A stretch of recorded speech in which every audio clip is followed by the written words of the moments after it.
tenu pa te kan guest of honor kan Home Minister pusap dangate le Minister le MLA kan ipuite kan board chairman te kan department a commissioner and secretary le EMC te le an thopui te song tin party le makan thopui kan president le voina ran toyom tu song te zombie kan bial zai pol te potlang ruai tu voina min ran tel pui tu te song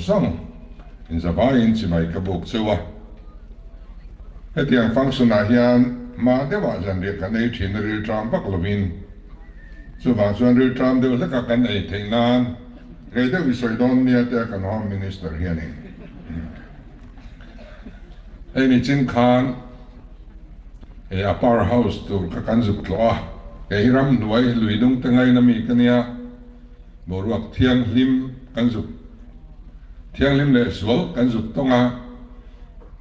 tun ma yuti kan ni tir khan kan Chief Minister Masaber Puzo chu nga pa pusial thiang a hovin lui mong lama khon sangal kan kap to ni nge na ei Mizoram aram leilung pian phung hi kan soi mai nga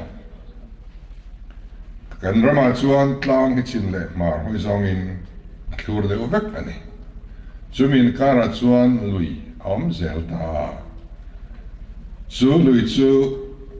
chim luang chu chim zong in aluang ta mar zong chu mar zong in aluang ta elai hian anar le narin in khan de tlang pui zel ani ti chuan chim luang ni chuan leilet a hruai deuh zela hei tuiri ni pawh hin leilet a hruaia mar luang a hian leilet tur awm lo thluk ani tin chim luang a hian kan sangha tui ngawang awm thina mar luang a awm ve thei loba mar luang ai ro chuan a thluk pui a tui ngatun awm ve thunga chim luang a awm thei lo ve thunga ti chuan kan kal kong poi chin le mar zong na kal deuh bera tlang le tlang awang tan zong kong hi kan lamamo tampia ba ti chuan tui real le mat po hi in khanani chuwang chuan pakanin chimla panwang wanga pakanin marlunga panwang banga anara chuan in mai te in then wang ka an nia wangin la thua chuan madle real tuyang kanin than ni khan ka thlir ngam lo zamwa li yam tur ti te awmani tin kan lui lunga hian khochak lama triam mioma khotlang lama hian awm lova khochak lama khian ngal pui awma khotlang lama chon ngal fek awma ngal pui kan nei ve lo ani achan chu khotlang lama riang thing avan bang ani awme khatiang vel kha thang thar hoi kan hril mai chon hi chu ole voina lung kan phum tuirini small hider project hi Congress sarkar lai khan kumsang ni le som paruka bul an lo tan dai to ni externally aided project nuai ni turin an ngaithla tang khan New Development Bank Shanghai an lo dok tana Congress in bul an tan ni chu ti chuan akum thum na vela kumsang ni som pakwa khan MNF sarkar khan ron chun zom zelin abulton na tur consultancy roi na tur kha US dollar noi thum kha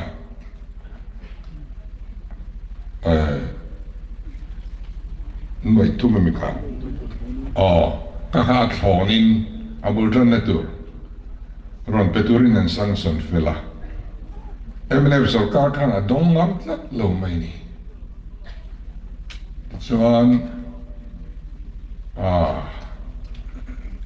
kan sum din hun thirin leiba nei bel le theidin huna kan ding lo anti ani mel bera atlat tere nen atlona don turania US dollar te su Indian rupee chuan tam deuh ania kakha dongam pasilova te chuan an bozui talo hrim ani are tawang vanga kumngadua ZPM kan lo sarkara kan minister le kan official ten thone ngai takin itinung le ten ngon tia ti chuan kan sarkar atanga rei lo te akhan athathum na vel ani chu February sang ni le som ni le pali akhan kan tinung tran le ta ni ten Ministry of Power hianin kan hanti nun atanga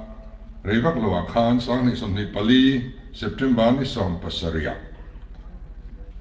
kan submit man ani nan thok sak khop mai sang ni le som ni panga February ni som ni le pariata Department of External Affairs Ministry of Financing min pom saktani chu athawun sum kha re lovani ti tak zeta na thok du han nei hi chuanin thil hi a local chakhop maya process hi athat em na chu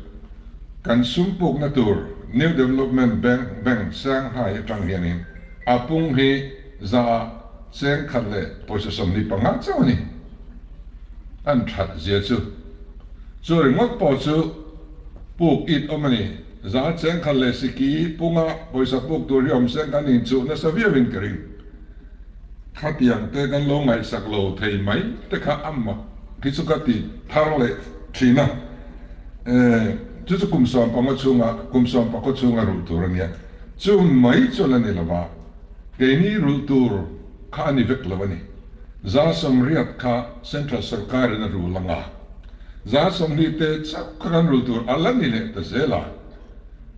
So chau po so lani lava za som ni kan rul ve tur tanga azad ve za som kha min la pele donani kan la recover le donani ti chuan kan tum tur tak chu za som ang vel ani chu loan thami ania hetiang loan hi atam thiang per bukhi kan dua contractor te supplier te healthcare bill te khatiang power bill te khatiang bat ka athalawa GPF bat sakte thalawa hetiang loan thami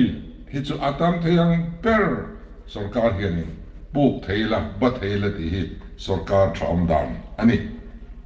ti chuan amanzat te kan khetoa tuna hian ka project monitoring unit PMU kan din to report ninron peto a foundation wena alung kan phum ta luang takin thok thei tai la kumnga chung chuan kan ti pui kin thei kan han bei sei niom tak ania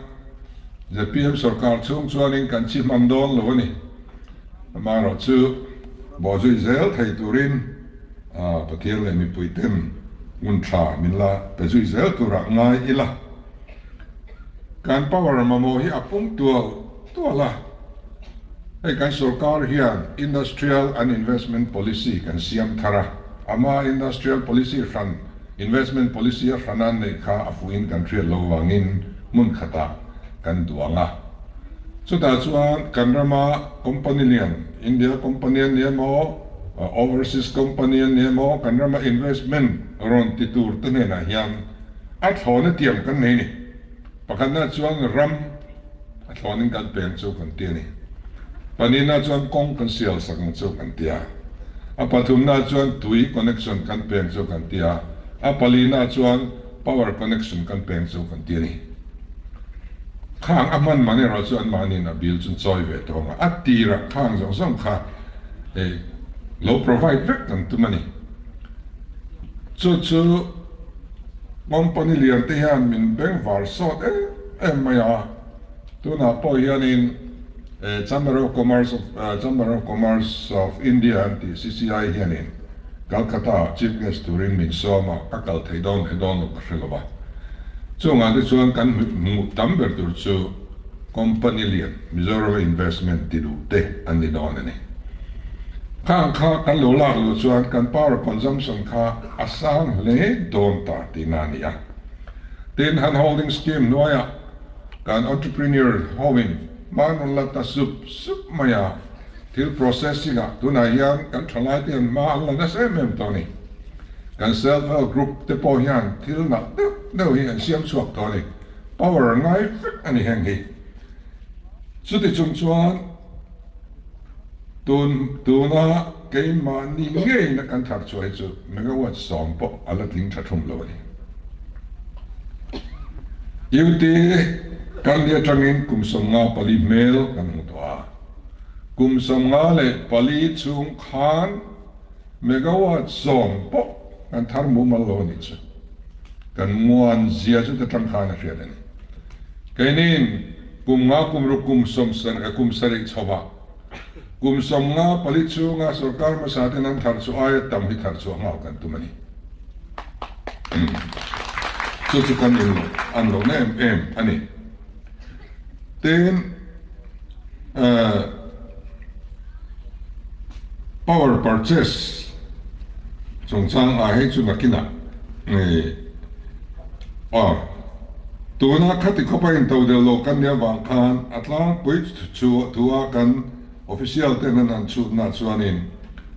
kan ta ni lo kan thar chu tle ma wangin leivek khani ta man ngai vek ani ta thakata hian cheng nuai sangli zariat som sari pasari man vel hi kan pek ring angaya kum khata chuan cheng nuai singa sangriat zanga somli le patni power kan chit man hi kan pek angaya kan budget a hek hle ani chua chapa chuanin har sanna kan han to chowa kan be sei lo reserve power am tia hetia national grid atanga quota kan chit thei to quota hi kan nei ta ni ma se kan kham lo chang am ta khami ba kan quota pela extra kan chit man reng kha kan pek le sel angai ta sang ni le som ni le pali chung khan megawatt som sari panga kan quota pelin kan manga heta hian cheng noi sang sari zanga somru kan seng ni chu in to de lo chon hek zia chu poi de mai nia khatia khan India sarkarin regulation hi anon siam har tuala tuna hian state power in to le to de velo te hi kan phur hi ari tual ta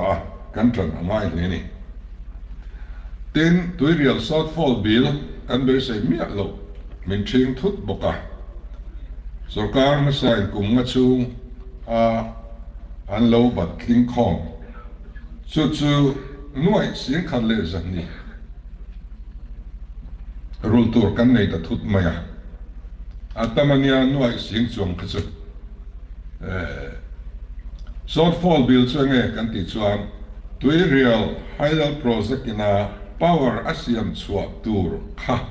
eng har sanna emo wangin lo siam chuak thei ta lo sila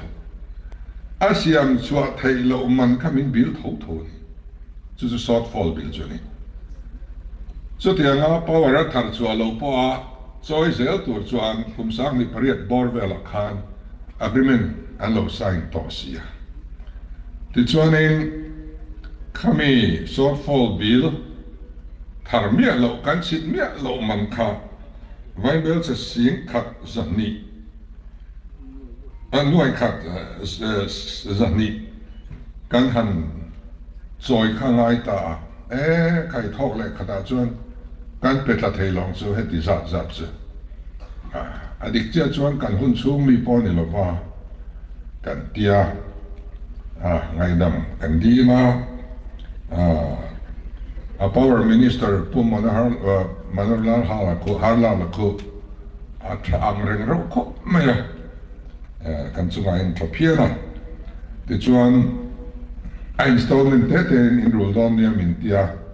installment som pali kan rul to a som pangan hi treasurer tuna treasury hian om mek ning ka ria kan ru zo don ta ni chu chung te chu kan har sat na sum lama bel cha tu ani ta ni ten electric bill hi a huna pek lo chuan a pung zel ani a penalty kha oma a pung zel a chu chu pek tlai wanga hrim na kan ti men chu surcharge san ti ni sarkar ma samuna khan an choi bel a kha a hunan pek lo wanga an choi bel a kha nuai sang ni zani panga a omani a wi om khop mai pek tlai wang khati za za han choi ri ngot mai kha chu tin a bil hrim a kha nuai sang ri za sam ru pakwa an lo ba ani chu thlanga chungin kan rule vek ani kan sarkar hian ten kan an sarkar ta theito kan minister hovinan an chua pek tlai wanga choi kha pek tho ngai sia gom thlang pa lei ba a huna kan pek lo wanga apung ne na pek le tho kha a hek mai maya chu wangin ke ni chona hum ta kan pe tura ni kan tia kan han tum ta kan pe thei ta zat mai ni a tum na an omi chuan ei kan official ho zong ta nen tlan kan han la ti chuanin a hun zel kan pek ta ka wang khan pek tlai mang hi kan choi ve ngai ta lo ni ten chu lok na chu a hun taka kan pek zel chuan a bil ai tlem kha bin ngai dam thin ni cheng noi za choi tu ni se a hun kan pek chuan noi za pek ngai lo noi za ai tlem khan pom the ni chu ribet an ti ta ei ribet chu ti za kan dok to kan an ti ngot thina a mi pui tam tak hian in a om zian thelo ni ribet om zia chu a hun taka electric bill kan pek awanga min ngai dam na a lom man ani ber mai choi tur ai tlem kan choi thina chu tianga kan ti awang chuanin ribet hi December thla thleng khan nuai zaruk songa pasari kan dong toni lamom da wasin pian i hian kan ram sumbo ma poisa anon sung lut nem len ten chu ba ka chuan power trading hi aom le ta power trading om je chu central generating station atanga kan chit za tur kwata kan nei le ta chu me kan kwata chu zan tin hian tian a local ta zan tin ti mai na chu ta kan man bang kha hral oi ani kan man sen lo zang kha ong ve fo mai sia kan kwata kha ni bok sia kan man sen lo kha chu kan hral le chon kha phal ani ta kan le na aya to ten kan hral the ta kan le ve the ta ni amaro chu tianga hral le chon tur chon kha power trading an ti chu ni ta power trading ti tur chuanin power bill hi ni som sari chunga pelo tan chuan ti thei ani lo ni in soi chian na lam ni lovin sarkar ma sa khan ni som sari chung te power bill pe thei lo wang khan an man bang kha power trading tur kha an hal ve mang lo ni awi om emani ke ni chuan ohuna kan ti zel awang hianin tuna hianin power trading kan man bang kan hral le chon na hi noi lir sing khat sang ni zan sing khat sang sari zani pariat poisa kan la lut toni so kan le phota kan hral le khani ta kha ka chu apum pu kan poisa mu za ta nia kan hlep kan profit chu nuai sang riat za sari som ni pakhat atlingani ti chuan rebate atanga kan mu le power trading atanga kan hlep patni bel khong kha nuai sang kwa za thum som sari pakwa atlingani vaina yan kan pia ni minister le thawk pui te zong chunga hianin ta aniam ber grade 4 te casual employee te pawh lamang MR te pawh lamang an zawai chunga hin lawm thu ka soi duwa power hi kan mamawh ti kan hriat awangin an laka hian kan thil phal viawa duat pawh kan duat viawa ni then ka chuan in du sang lutuk te pawh an rawn ti mai theia ama ro chu poisa hi an la lut ne mani an save ne mani khatiang khatuna chuan kan department hi alo ni ve ta sum thuni nu ni thin department kha voina chuan kan source of revenue pakhata alo chan thei ta hi achievement ro pui tak ania alo ong le ani ten kalphung thar hi department ai mu tur om nuala pakhat chu bill breakdown system billing system thar hiania emi tur hian software te anan boi puya nikumars thakhan pilot project in ayan chin na anan neya chuan district capital aten an tichin so zela nikum august ni khadatang khan mizoram puya hemi kalphung thar hian bill kan lo te theita Android le Apple application mangin kan mobile phone atang hianin kan handset atang hian online in bill kan pe theta veka ta bill pe tura zuk kala taxi haya te zukin tlarte angai talova hi thil thar lomom tak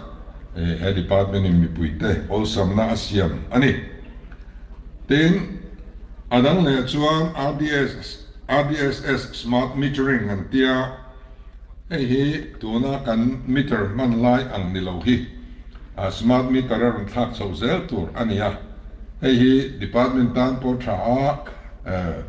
mi pui tan po tha emya kan zo van hun hi kan ngak le khop ma tuna hianin consumer mi sin hile sang sari vel chu smart metering hi wasak to ani ti zo plana ha le long le mai ten mi athok tu company de po hian thataka rang taka na an tho theng turin arsan na an ya pia nga an arsan na ang te sutkian sat zel hi kan ti tur public interest ani ti wena kan soi duwa kan thok tu company te hian akuna bill te an hulawa ngamo harsan na khoi mo kan lo siam sakhian nai atuara apoi thina chu ani chau ni lo hian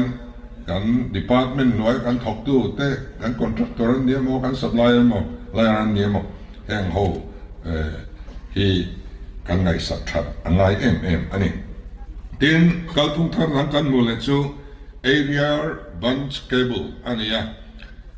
tuna hianin electric free kan nei thin pang lai hi bare conductor ania hei thak vek kan tu mani ala om nimin mau lerin thing lerin han huak kan track chok ka khan achia khoi palina la om box ya hei bunch cable in aerial bunch cable in thak vek an tumme ka tuna hianin chu hruidum kan ti heni hruidumin hruilui hi kan thak nga injam nok nuai hi alo fel duak nga tin ahim don bok ani kha kalsak tru le bok ani tin kan malama kan maba an soi le ilangin tui vai ni chena kan ngai nual to nga kan thual le reng nga tui vai hi abulta ne rei to khop maya sang kan zakwa som kwa pania congress sarkar in bul an lo tan dai to ni DPR te pon lo siam to ni ma se an puitin lova sumenu a chuanin MNA van lo sarkara an zui talo frima are tawang vakani kum som thum pathum nuwa engma tilawa kum som thum pathum hun kan khoral nuwa kan sarkar tharin itinung liang kan tita atira duana khan chuanin megawatt zan hi som thar thei turin an tia Manipur chim tlat mai ni Manipur chim ka chuan Manipur sarkar nen agreement siama power te ka insem ve ngai a boi thak ne noi lu tuka chu wang chuanin a ko na ko hi ti niam de mayang megawatt zan hi som ne lovin megawatt za som thum pani thar thei turin Manipur ram chim lo tur che chen kho pilang a thanang zo kang kan ti a chu tiang tu chuanin ruam han na anan siam chho le a tuna hianin Department of Economic Affairs Ministry of Finance tangin nuai jan hi som thum kan dong to a chu transaction advisor roinan ania hemi na han thok turian kovel pum kwa pa company lian le mingtha an saniang company tuna hian roi me an ni a DPR an buat sai zo to a chu tian ni chuanin khoya tang nge sum kan neng ti bok kha kan ba bak chu ani le ta a sum tur kha kan pe na tur kha kan han ngai to le anga kan mu thei chuan ei po hi kut kan thak le mai don ani tin tlong kan ngai kha to a tlong hi megawatt zavel avel tia soi lo chuan ala chiang lo tu na chuanin chu tiang tura be sei chuania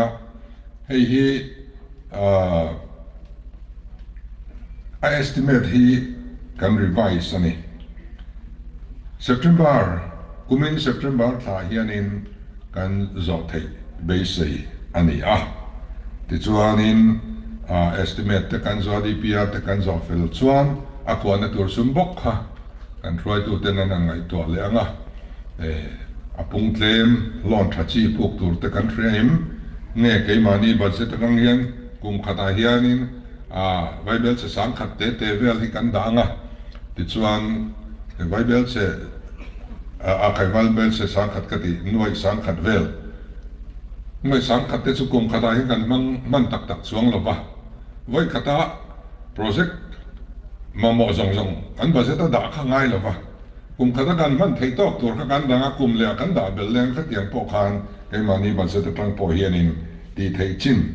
on ve thei tur ngai ania tiangin tui chang te kan soi seng lo banga solar energy han soi le tai la mani lo ka khan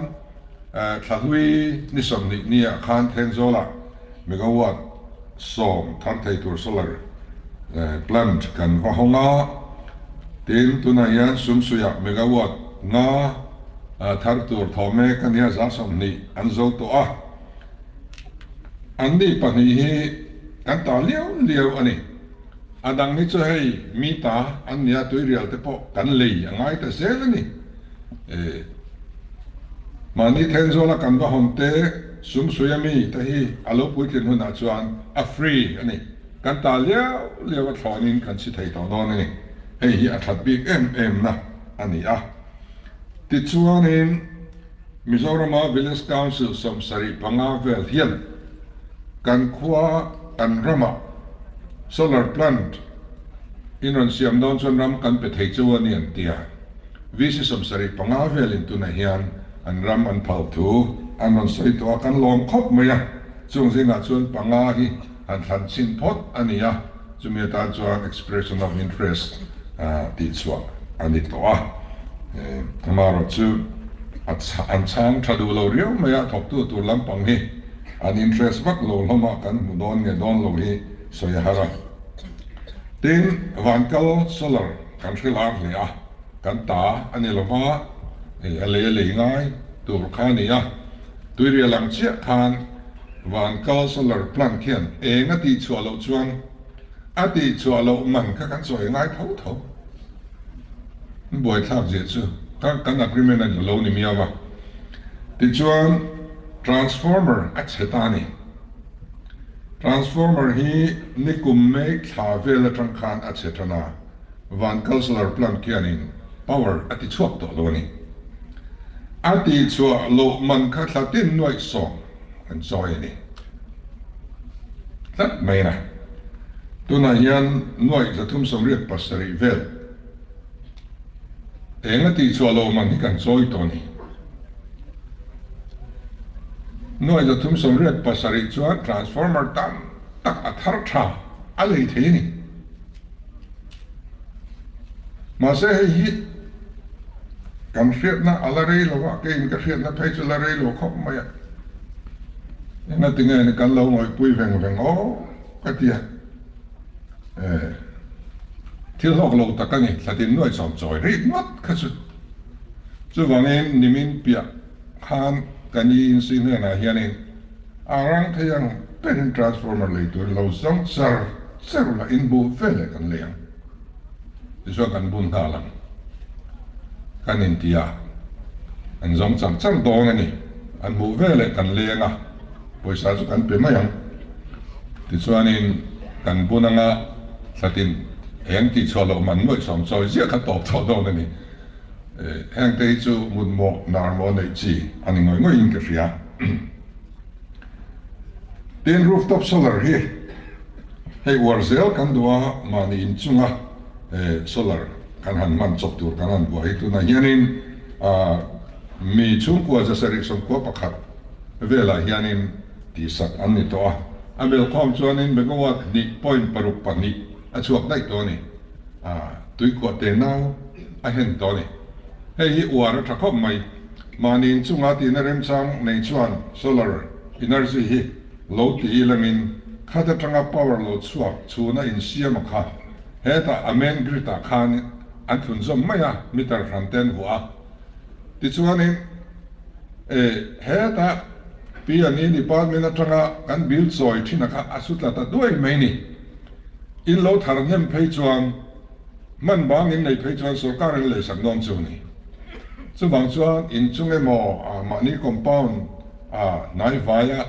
ama in to del na khop tur tal nei chuani kan thama ke thleng hianin hei hi wari langin i war selamu hei hi apoi mo em ani ten tu lai khavela tui ko lam ni bur to lovin pumping system in a local tran le ter to maya tu na hianin van kal bok tui chang khi hei a kongte lai me kania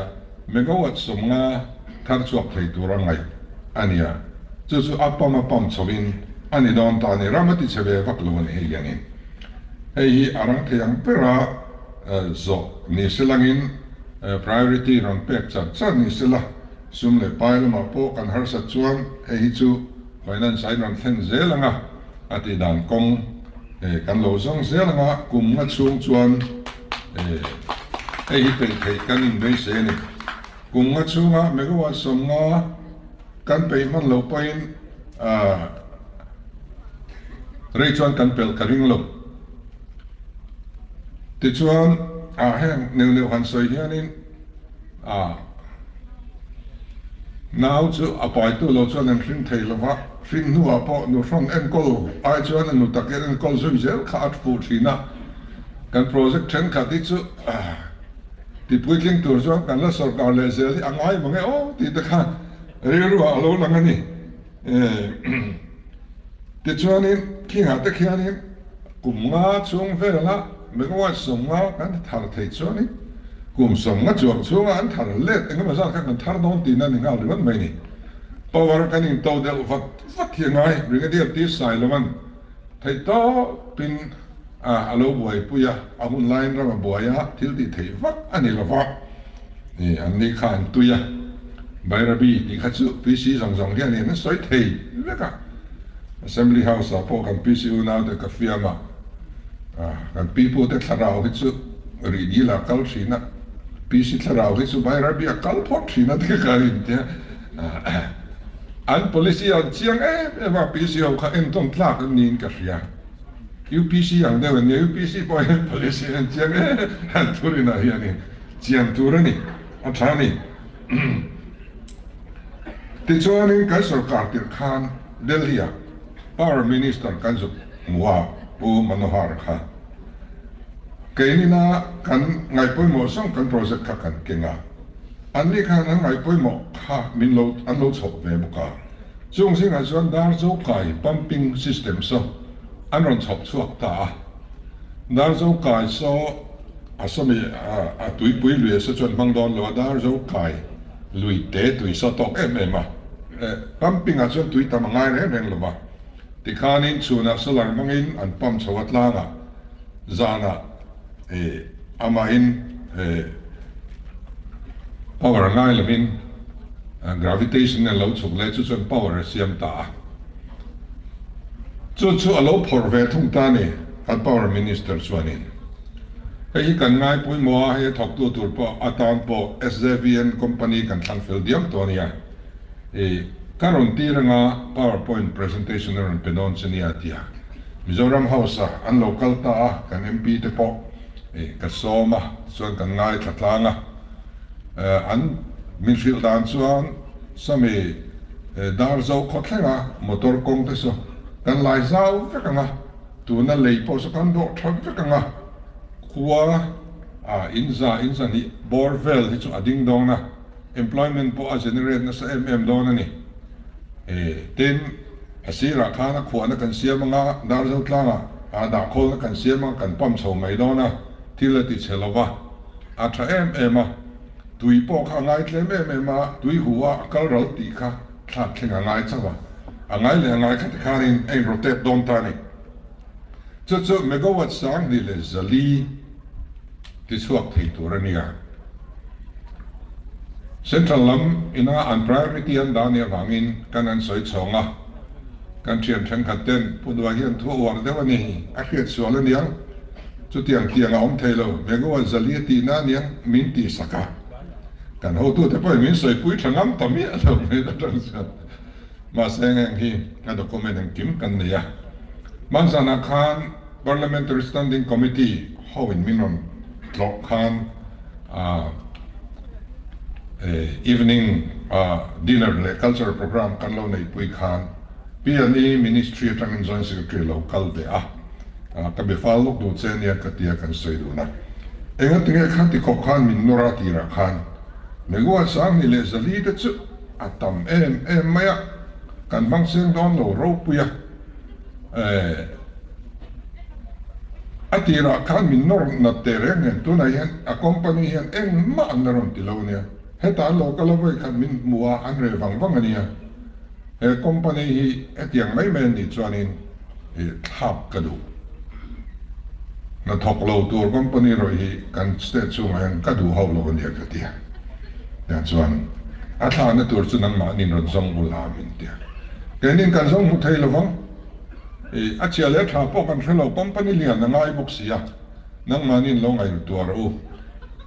tha kan ngai ni ka tia chu kan MP tu na hian South India ajin me ka kan MP khai lo bo zui dong nia ka tia ama power minister le po hian in nel an ne tu na kan MP hi tiang chuanin chu kan ti bok ta tin ni china kan su kola ya power house bul tur an hoi vel khanin helaya hian pumping system hi ati thei mai ho mango kan tia ke ni le ma ngai na nia kan engineer ten ron survey ola hemi tu ru ni kam vel hi bul tlang sang tak pam chong na tur a omani atui ngai mang hian pumping system in helai hian mega wan engemaw zat kan ti le thei kan be se ta chuan ro survey turin kan cha du hrim chawani ten tu na hianin Mizoram hian khosong ni le pakwa electric ina ala thlen velo le repair ngai kan nia chu te chau chu tu na kan nei hian ni to heng hi ti vat kan tuma ten FCAA bill pass alo ni ta hei then khatin min soi hlawa Mizoram an thal don te min ti vaka hei kan mamoni elaya hian project kan ti don neng chuan PNE project an ei chuan revenue an te langaya forest an te langaya clearance angaya